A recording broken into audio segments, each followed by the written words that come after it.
This story is titled, My Sister-in-Law Falsely Accused Me of SA, and My Family Took Her Side. 3 years later, the truth came out when she cheated with her dad's friend. Hey everyone, before we jump into today's video, I need your help. We've noticed the channel is losing some traction, and subscribing is one of the best ways you can support us. It's quick, free, and it helps us keep bringing you awesome content. Your support means the world. Let's keep this channel growing together. Thanks so much. Now let's start the video. Hi Reddit, I'm Ryan, 32 male, and I grew up in a small town in Kentucky. Life was pretty typical, small community, high school football games on Fridays. Everyone knew everyone. I have an older brother, Ethan, who's 35. Despite the age gap, we were really close growing up. Ethan was the kind of guy everyone looked up to. He was the star of our high school soccer team, the guy who could charm anyone, and the golden child in our family. I wasn't as outgoing. I was more into video games and art, and I struggled a lot with confidence, especially during middle school. Ethan was always there for me, though. He taught me how to talk to girls, well, tried to, and gave me pep talks when I felt like I didn't fit in. He made sure I never got bullied, and even let me tag along when he hung out with his friends. So yeah, I idolized him.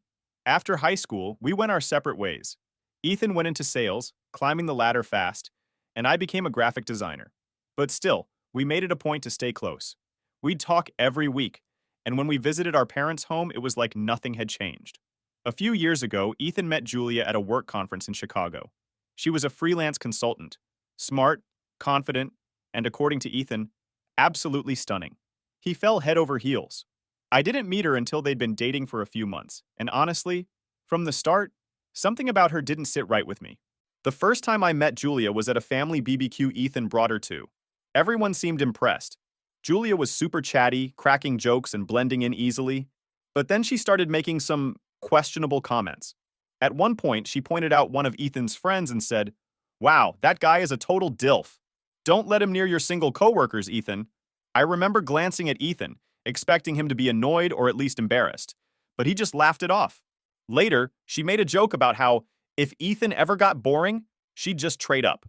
I tried brushing it off, thinking, maybe she's just joking around, but it didn't sit right with me. After the BBQ, I told Ethan I thought Julia's comments were kind of inappropriate. He waved it off, saying, "That's just how she is. She's confident and funny. You're overthinking it, man." So I dropped it. I didn't want to start any drama.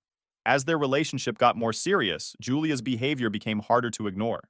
They got engaged a year later, and by then, she was a constant presence at family gatherings.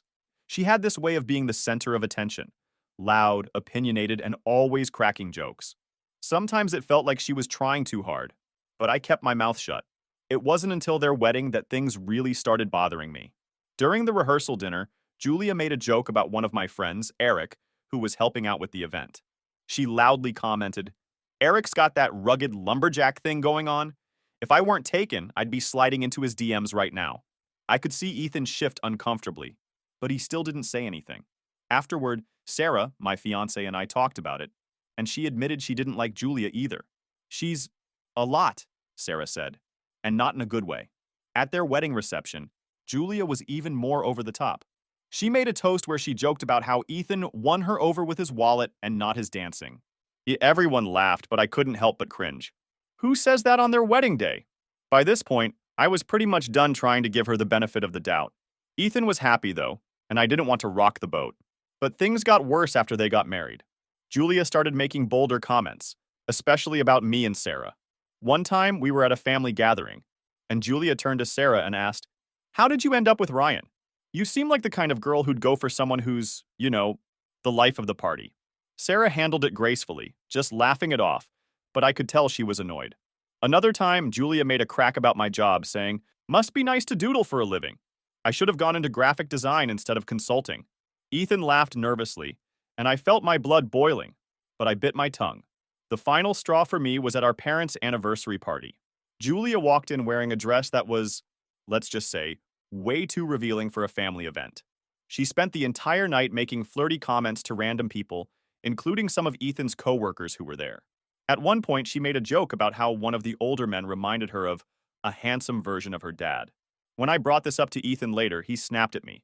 "Why do you always have something negative to say about Julia? She's my wife now, Ryan. You need to accept that." I realized then that I couldn't talk to him about her anymore. He was completely blinded by her, and no matter how inappropriate her behavior was, he wasn't going to see it.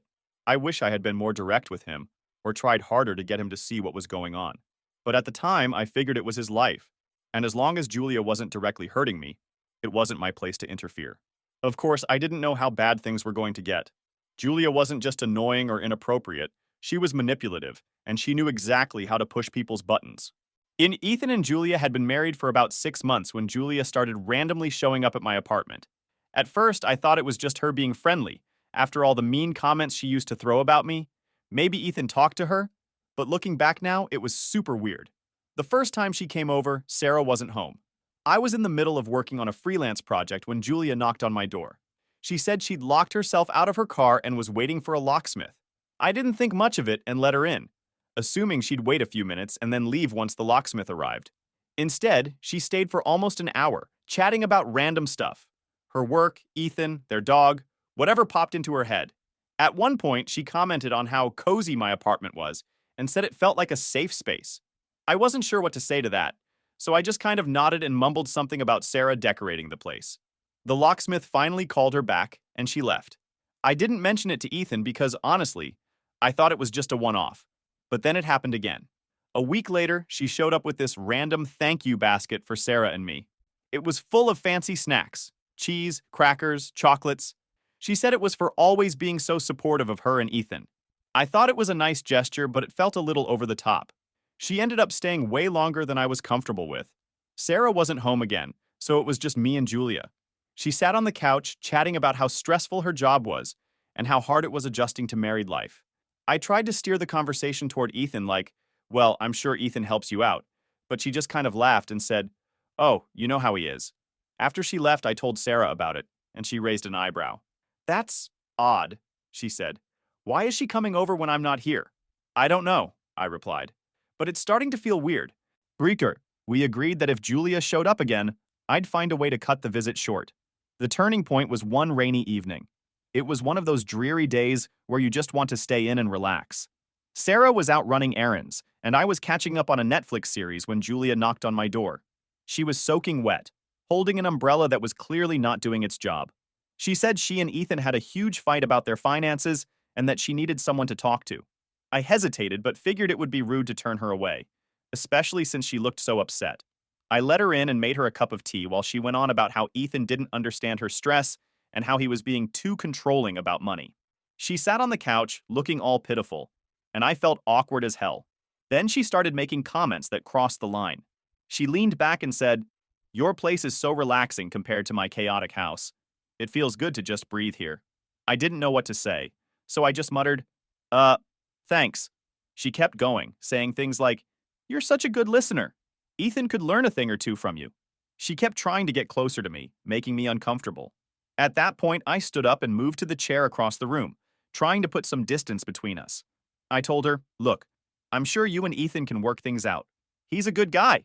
She nodded, but I could tell she wasn't really listening. Thankfully, Ethan showed up about 20 minutes later. As soon as he walked in, Julia's entire vibe changed. She went from being teary and dramatic to cheerful and casual, like nothing had happened. She even laughed and said, "Oh, I was just telling Ryan about how stressed I've been lately." Ethan didn't seem suspicious, and they left shortly after. I thought that was the end of it. But then, about a week later, Ethan showed up at my apartment, and he wasn't happy. He barged in, yelling about how Julia had told him I'd made a pass at her that night. She said I tried to kiss her and that she barely got away before Ethan arrived. I was completely blindsided. "Are you serious right now?" I asked. "That's not what happened at all." Ethan didn't want to hear it. He accused me of trying to ruin his marriage and called me a jealous loser who couldn't stand to see him happy. I tried to explain what really happened, but he wasn't listening. He got in my face, and before I knew it, he shoved me hard enough that I stumbled back. Sarah walked in right at that moment and immediately stepped between us, yelling at Ethan to back off. After Ethan stormed out, Sarah and I sat down, trying to process what just happened. I was furious, not just at Ethan for believing Julia's lies, but at Julia for even making the accusation in the first place. The next day, my parents called. Somehow, Julia and Ethan had already gotten to them. My mom started with, "Ryan, we need to talk about what happened with Julia." She told us everything. I tried to explain my side, but she cut me off, saying, You always misunderstood her friendliness. Julia's always been such a sweet girl. And this time, you've gone so far. My dad chimed in, accusing me of being jealous of Ethan's perfect life and saying I needed to grow up. That conversation was the nail in the coffin. My parents weren't even interested in hearing my side. They just automatically sided with Ethan and Julia. Sarah was the only one who truly had my back. She told me, "We're not dealing with this nonsense anymore. Let them believe what they want. You and I know the truth, and that's what matters." She was right, but it didn't make it hurt any less. My own family had turned on me over something that never even happened. It felt like everything I'd built with Ethan over the years, our bond, our trust, was completely destroyed. At that moment, I decided I was done trying to prove myself to people who didn't want to believe me. If they wanted to side with Julia, that was on them. Life was weird for a while. Sarah and I didn't run away like Ethan and my parents tried to spin it. We just wanted a fresh start. We had already been thinking about moving to Arizona for better job opportunities and warmer weather. So when everything with my family hit the fan, it felt like the right time to go. We packed up, found a cozy apartment in Phoenix, and threw ourselves into work and building a new life. Sarah got a great gig as a project manager, and I landed a role with a design firm that actually valued creativity. For the first time in months, life felt normal again. It wasn't perfect, though. I still thought about what happened back home more than I'd like to admit. Ethan and I hadn't spoken since that blow-up at my apartment, and my parents had made it clear they weren't interested in hearing my side of things. They were all in with Julia's version of events. I tried to focus on the positives. Sarah and I loved exploring the area. Weekend hikes, trying every taco spot we could find, and soaking up the sunshine. It felt good to have a little bubble of peace, far away from the drama. Then, 3 years later, on one random Tuesday night, I got a DM on Instagram that flipped everything upside down. The message was from a woman named Hannah. I didn't recognize her at first, but she introduced herself as someone who used to be friends with Julia.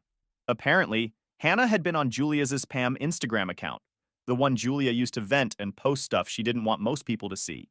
Hannah said she'd been keeping tabs on the whole situation because she felt guilty about staying quiet when Julia falsely accused me. I was skeptical at first. Why would this random woman reach out now? But then she sent me screenshots. And holy crap, they were bad. According to Hannah, Julia had done this kind of thing before. Twice, actually.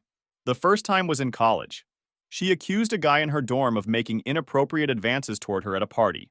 There was an investigation, and even though the guy was cleared, his reputation was trashed. People stopped hanging out with him, and he eventually transferred schools. The second time was at her old job. Julia accused one of her coworkers of harassment.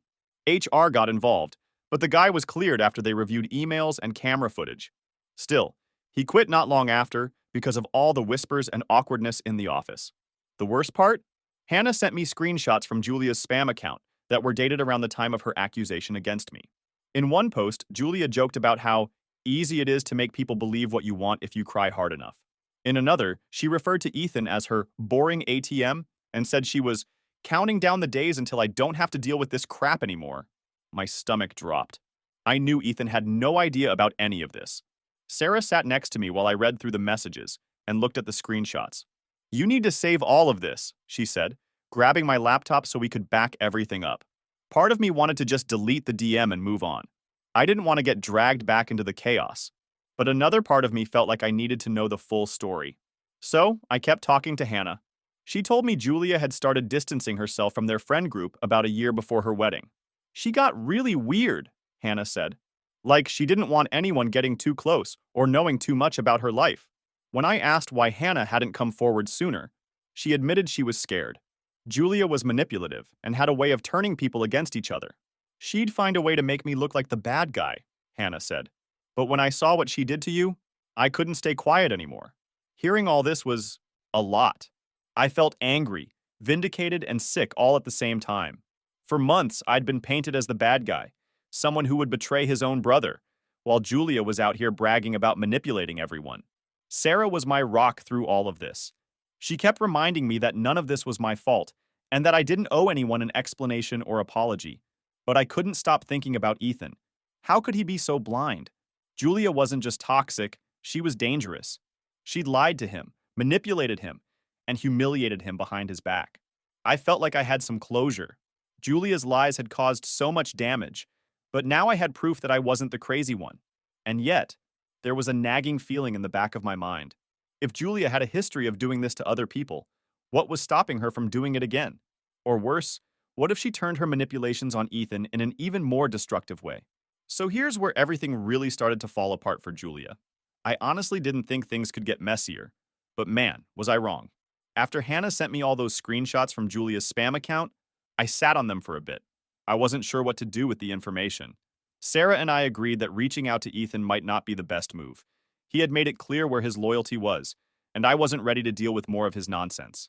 But as it turns out, I didn't have to say anything. Ethan found out the hard way. Apparently, Julia had gotten too comfortable with her little double life. According to Hannah, one night while Julia was showering, Ethan noticed her phone buzzing nonstop on the kitchen counter. Out of curiosity, or maybe suspicion, he checked it. What he found wasn't just bad, it was nuclear. There were explicit texts, hotel confirmations, and even photos between Julia and an older guy. And when I say older, I mean way older.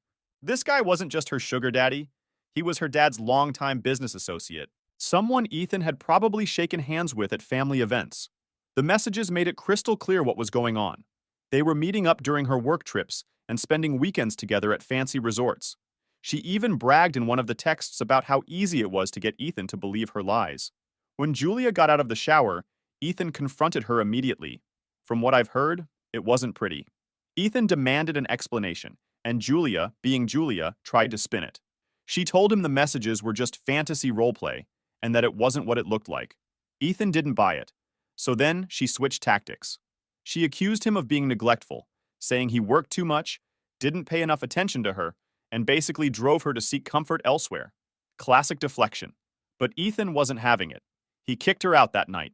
Julia tried to argue, but Ethan packed her bags and told her to leave. Their marriage unraveled fast after that. Ethan told our parents what had happened, but shockingly, they still tried to defend Julia.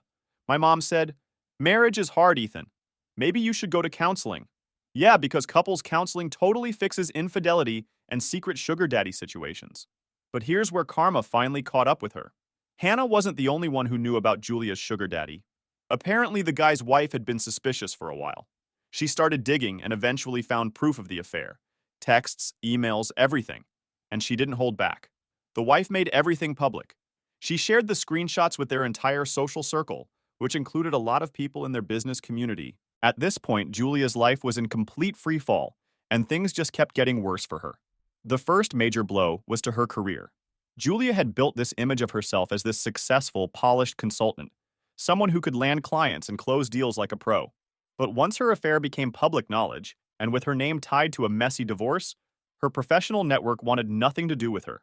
Hannah, who was still feeding me updates, told me that several companies she had worked with started quietly blacklisting her. It wasn't just because of the affair. People were finding out about her history of manipulation, her false accusations, and the general chaos she left in her wake. Nobody wanted to risk their reputation by associating with her. It was like a domino effect. Clients dropped her, contracts weren't renewed, and even smaller firms stopped returning her calls. The consulting world is small, and word travels fast. Julia's name had become toxic. On top of that, her friends started pulling away.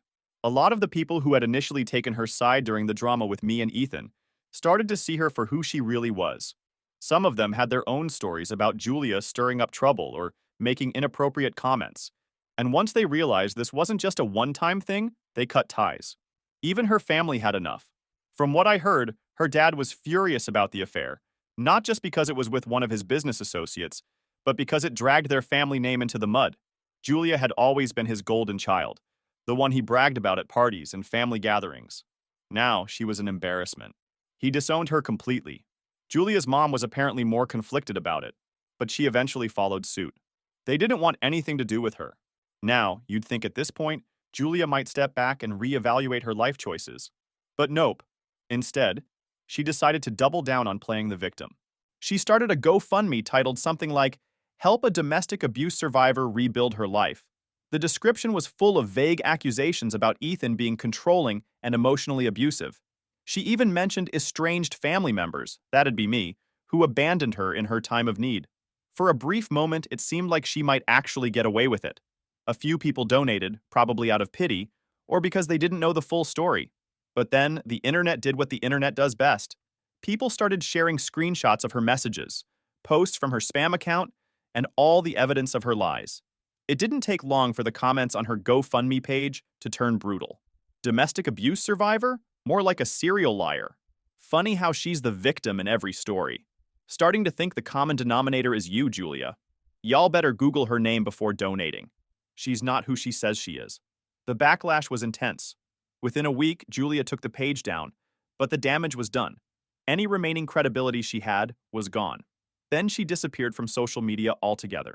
She deleted her Instagram, Facebook, and LinkedIn accounts. No more selfies in luxury hotels, no more motivational quotes about living your best life. It was like she wanted to erase herself from the internet. For a while, I didn't hear anything about her. Sarah and I were focused on our own lives, work, weekend trips, and just enjoying the peace and quiet. But then Hannah reached out again with one last update. Apparently, Julia had moved to a small town in Nevada, completely off the radar.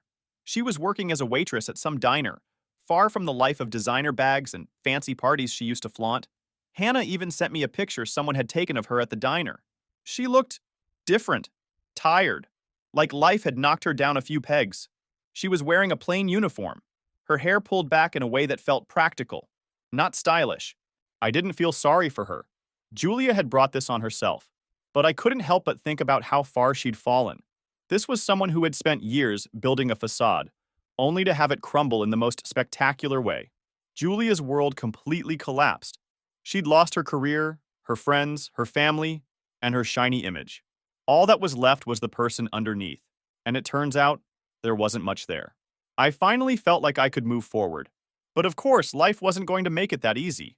You'd think after Julia torched her reputation and Ethan saw her for what she was, things would settle down. Nope. Instead, the drama just shifted direction. It started with my parents. They'd been radio silent for a while after Ethan kicked Julia out and their marriage imploded. Honestly, I thought they might finally realize how badly they screwed up by taking her side. But instead of apologizing, they came at me with excuses. The first call I got was from my mom. She didn't start with an apology or even a question about how I was doing. Instead, she jumped right into it. "Ryan, your brother is really struggling," she said, her voice all shaky. "This whole situation has been so hard on him. He's depressed. He needs his family right now." I almost laughed. "You mean the family that turned their backs on me? The one that let Julia lie about me without even asking for my side?" "Ryan," she said, in that tone she always used when I was a kid, and she wanted me to feel guilty. "You know we didn't mean to hurt you. It was just complicated. But Ethan is your brother, and he needs you." I didn't let her finish. "Mom, I'm done being the scapegoat. If Ethan wants to talk to me, he knows where to find me. But I'm not playing this game where I swoop in and pretend everything's fine. That's not happening." She tried again, but I cut her off and hung up. I could feel my blood boiling, but I didn't regret standing my ground. A few days later, Ethan called me. "Ryan," he started, "I just want to say I'm sorry. I should have believed you.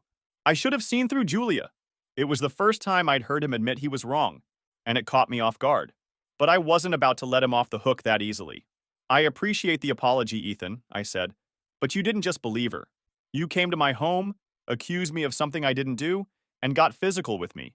That wasn't just Julia's fault. That was you." There was a long pause. "I know," he finally said. "I've been in therapy since everything happened. I'm trying to work through it. I miss my brother." I told him the truth. "I miss the brother I grew up with too. But that guy isn't who you've been for a long time.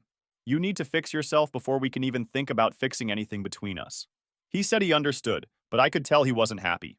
It was like he wanted me to just say, "All good, bro," and sweep everything under the rug. But that's not who I am anymore. Meanwhile, my parents were still trying to meddle. My dad called a week later saying Ethan was considering selling the house because he couldn't afford to keep it after the divorce. "Maybe you could help him out," Dad suggested, "just until he gets back on his feet." "Are you serious?" I asked, trying not to lose it.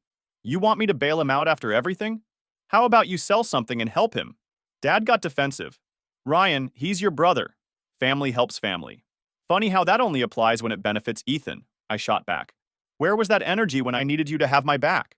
Don't call me about this again." I hung up before he could say anything else. Sarah was proud of me for standing my ground. "They're never going to change," she said. "The only thing you can control is how much you let them into your life." She was right. For the first time in a long time, I felt like I was taking control instead of letting them dictate how things would go. As for Ethan, he kept trying to reach out. He'd send texts asking if we could grab a drink or meet up to talk. I told him I wasn't ready. Maybe someday, but not now. He needed to deal with his issues without dragging me into them. In the meantime, Sarah and I kept building the life we wanted. We bought our first house in Arizona, a small, cozy place with a big backyard for the dog we'd been talking about getting. We spent weekends exploring new hiking trails and trying out every mom and pop diner we could find. The best part? Sarah and I were finally starting to talk about starting a family. After everything we'd been through, the idea of bringing a kid into the world felt like a fresh chapter, a chance to create the kind of family I'd always wanted. My parents tried to guilt me about not visiting for the holidays, but I stood firm. We're busy with work and the house, I told them. The truth was, I didn't want to be around their drama. I didn't owe them anything, not my time, not my forgiveness, and definitely not my attention. They made their choice when they took Julia's side, when they believed her lies without even asking for my side of the story. What they did wasn't just hurtful. It was something I'll never forget, and I'll never forgive. Ethan didn't just betray me, he turned on me in the worst way possible. My parents stood there and let it happen, all while treating me like I was some jealous troublemaker instead of their son. They threw me under the bus for someone who turned out to be a liar, a manipulator, and frankly, a disaster. And now they think they can just waltz back into my life like nothing happened? Not a chance. Family is supposed to have your back. They're supposed to stand by you when things get tough, not throw you to the wolves. My parents and Ethan showed me exactly where I stand with them, and I'm not going to pretend that didn't happen just because they suddenly want to play nice. I finally blocked their numbers, deleted their emails without opening them. I wasn't interested in hearing their excuses or their attempts to guilt me into reconnecting. They made their choice, and I'm making mine. Some people might say I'm being harsh or cold, but I don't see it that way. I see it as standing up for myself. Because if I let them back into my life after everything they did, what's stopping them from doing it again? Nothing. And I'm not giving them that chance.